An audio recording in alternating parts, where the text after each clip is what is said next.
ये कहानी एक ऐसे आदमी की है जो 1 साल की उम्र से जंगल में रह रहा होता है। उसने अपनी पूरी जिंदगी में एक भी लड़की नहीं देखी होती है। अब जब उसे एक दिन एक लड़की मिल जाती है तो वो उसके साथ क्या क्या करता है और आखिरकार वो लड़की उसे कैसे मिलती है वो हम इस कहानी में देखेंगे। दोस्तों, एक बार एक प्लेन अफ्रीका के बुकुहू नाम के एक जंगल के ऊपर से गुजर रहा था। तभी वो एक बंदरछाप माउंटेन से टकराकर दुर्घटना के चपेट में आ जाता है और सभी पैसेंजर्स को बुकुहू से रेस्क्यू कर लिया जाता है। लेकिन जॉर्ज नाम का एक बच्चा उसी जंगल में फंस जाता है। फिर इसके बाद धीरे धीरे हौले से 25 साल गुजर जाते हैं और फिर उसके बाद जॉर्ज उस जंगल का सदस्य बन जाता है और हाथी घोड़ा पाल की सभी के साथ उसकी दोस्ती हो जाती है, क्योंकि वो उनके साथ ही बड़ा हुआ होता है और इसीलिए वो उनका अपना परिवार और जानवर भी उसे अपने परिवार का सदस्य मानते थे। उस जंगल के 43 किलोमीटर दूर हम एक लड़की उर्सुला को देखते हैं जो कि बियर गिल्स की तरह जंगल में ट्रैकिंग करने आई हुई होती है, जिसमें उसके साथ टीम भी होती है और कुछ सस्ते लोग भी होते हैं जिन्हें ट्रैकिंग के नाम पे कुछ भी नहीं आता था। तभी वहाँ पे बिन बुलाए बारात की तरह उसका फियांसी भी पहुंच जाता है, जो अपने साथ अपने 2 चमचे मैक्स और थॉर को भी लाता है। उसके हिसाब से वो दोनों दुनिया के सबसे बड़े ट्रैकर होते हैं। जीजू जहरीला अपनी फियांसी को जंगल में ट्रैकिंग करने के लिए नहीं सजेस्ट करता है, क्योंकि उसे डर था जंगल का कोई सदस्य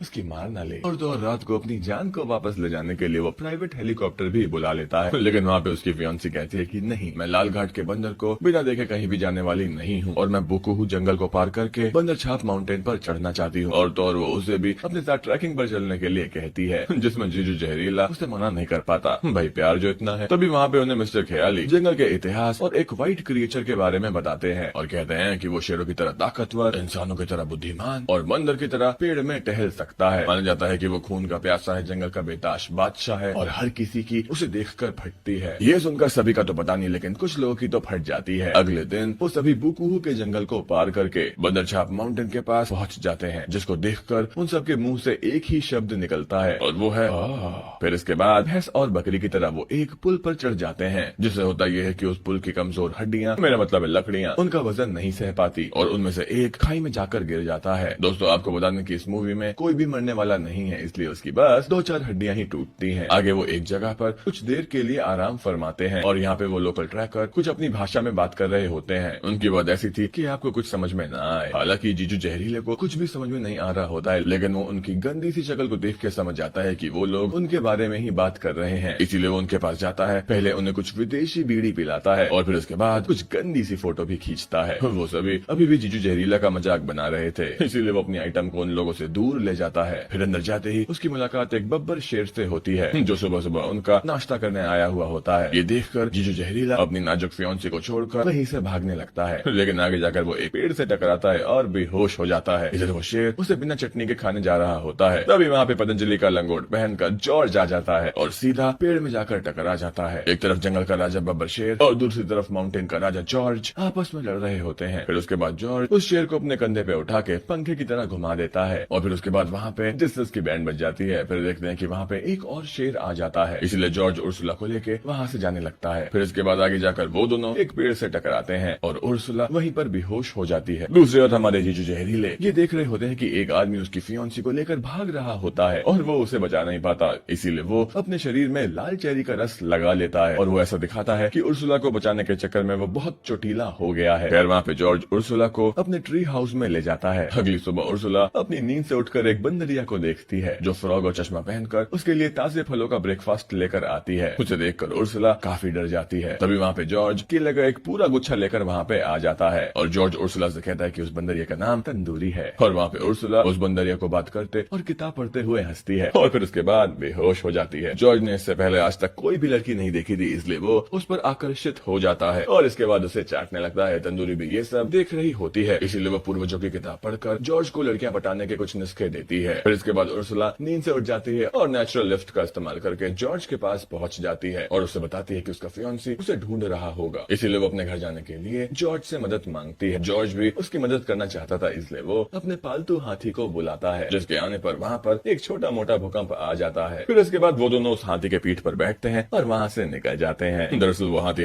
गम घोड़े की स्पीड से दौड़ रहा था। शाम होते होते वो बंदरछाप माउंटेन और बुकुहू के जंगल को पार करके टुकी टुकी के जंगल पर पहुंच जाते हैं, जहाँ पे कुछ बंदर बैंड बजा रहे होते हैं। उधर दूसरी तरफ जीजू जहरीला और बाकी सारे ट्रैकर्स उर्सुला को ढूंढ रहे होते हैं। तभी वहाँ पे उनमें से किसी को जंगल में एक पैर का निशान देखता है और वो लोग समझ जाते हैं कि वो लोग सही दिशा में जा रहे हैं। इसी बीच वहाँ पे हमें जीजू जहरीला के 2 चमचे मैक्स और थॉर की बात से पता चलता है कि वो दोनों यहाँ पे जंगल में ट्रैकिंग करने के लिए नहीं, बल्कि कीमती जानवरों को मारकर उनके बॉडी पार्ट्स को मारकर ब्लैक मार्केट में बेचने के लिए आए हैं। खैर वहाँ पे जॉर्ज उर्सुला को अपनी तरह पेड़ में फुदकना सिखाता है, जो कि उल्टा उसके ऊपर ही भारी पड़ जाता है। अगले दिन जॉर्ज तंदूरी की बात मानकर अपने पूरे शरीर में फूल चिपका लेता है, क्योंकि तंदूरी ने उसे कहा था कि लड़कियों को फूल बहुत पसंद होते हैं। लेकिन जब इससे कोई भी काम नहीं बनता है तो तंदूरी उसे एक नुस्खा बताती है और उसी दिन जॉर्ज उर्सुला के सामने बंदरों की तरह हरकतें करता है और अपने मुंह को गुब्बारे की तरह फुलाने लगता है, जो उर्सुला को काफी अजीब लगता है। फिर उसके बाद वो दोनों एक साथ बैठ जाते हैं और उसी समय उर्सुला जॉर्ज के गले में क्रोकोडाइल से बना हुआ एक लॉकेट देखती है। तब उसे जॉर्ज बताता है कि वो लॉकेट उसे किसी क्रोकोडाइल को मारकर नहीं बल्कि उसके दांत में तो कीड़े लग गए थे, तो उसके दांत की ट्रीटमेंट करने के बाद मिला था। तभी वहाँ पे नीचे जंगल के सारे बंदर बैंड बजा रहे होते हैं और उसके बाद वो दोनों भी नीचे जाते हैं और नाच गाना करते हैं और फिर उसके बाद खूब मस्ती करते हैं। दूसरी तरफ जीजू जहरीला और वहाँ पे वो सभी ट्रैकर उर्सुला को ढूंढते ढूंढते बुकू के जंगल को पार करके बंदर छाप माउंटेन के पास पहुंच जाते हैं। इसी बीच जीजू जहरीला एक पेड़ से टकरा जाता है और वो हाथी की टट्टी पर गिर जाता है, जो देखकर वहाँ पे सभी ट्रैकर्स उसकी काफी फिरकी लेते हैं। तभी वहाँ पे जीजू जहरीले को उर्सुला की आवाज जंगल से सुनाई देती है और वहीं दूसरी तरफ मैक्स और थॉर को भी जंगल में हाथी और बंदर दिखाई देते हैं, इसीलिए वो दोनों वहाँ पे उनका शिकार करने की कोशिश करते हैं। जीजू जहरीला उर्सुला के पास आता है और उसके सामने बड़ी बड़ी फेंकता है कि वो उससे बहुत सारे शेरों से लड़कर बचाने के लिए आया है। लेकिन उर्सुला को उसकी बातों पर बिल्कुल भी भरोसा नहीं होता है, क्योंकि उस दिन तो वो शेर को देखकर दुम दबाकर भाग जाता है। इसलिए वो आवाज लगाती है और मदद के लिए जॉर्ज को बुलाती है और यहाँ पे जॉर्ज भी उर्सुला को बचाने के लिए जीजू जहरीला के पीछे पड़ गया था, इसीलिए जीजू जहरीला अपनी गन से जॉर्ज के ऊपर शूट कर देता है। फिर हम देखते हैं कि उर्सुला जॉर्ज का ट्रीटमेंट करने के लिए उसे प्लेन में सैन फ्रांसिस्को ले आती है और वहीं पर जीजू जहरीले को इस क्राइम के लिए अफ्रीका में पुलिस द्वारा पकड़ लिया जाता है और वहाँ पे उसके दो चमचे मैक्स और थॉर बंदर छाप माउंटेन से बंदर पकड़कर उसे एक बाजार में बेचने का प्लान बनाते हैं। उर्सुला की माँ उसे कॉल करके अपने पास बुलाती है, क्योंकि 2 दिन बाद उसका और जीजू जहरीले का एंगेजमेंट था। हालांकि उस कार में उर्सुला के साथ जॉर्ज भी बैठा हुआ होता है, लेकिन अंदर नहीं, सनरूफ के अंदर। और उसने आज तक इससे पहले ऐसी अजीब अजीब चीजें यानी कि 4 पहियों वाला जानवर कभी नहीं देखा था, इसलिए कहते हैं कि यहाँ के सभी जानवर उसके जंगल में सबसे तेज दौड़ रहे सुअर से भी तेज हैं। अगले दिन उर्सुला से मिलने के लिए उसकी बेस्ट फ्रेंड आती है, जो अंदर आकर सबसे पहले जॉर्ज को देखती है, क्योंकि वो बिना कपड़ों के था। उर्सुला सबसे पहले बर्तन, किताब या कटोरे से सब कुछ देकर उसकी इज्जत ढकती है और फिर इसके बाद अपनी बेस्ट फ्रेंड को सब कुछ खुलकर बताती है कि कैसे जीजू जहरीला ने उसे धोखा दिया और अब वो जॉर्ज यानी कि इस आदमी से प्यार करने लगी है। तभी वहाँ पे वो दोनों जॉर्ज को देखते हैं, जो लड़कियों के कपड़े पहन रहा होता है और उसे तो इसके बारे में कुछ भी आइडिया नहीं होता है। ये दोनों जॉर्ज को देखकर बहुत हंसती है और फिर उसके बाद जॉर्ज को शॉपिंग कराने के लिए ले जाती है। जॉर्ज के लिए वो शॉपिंग मॉल किसी अजूबे से कम नहीं होता है और उसे लगता है कि वो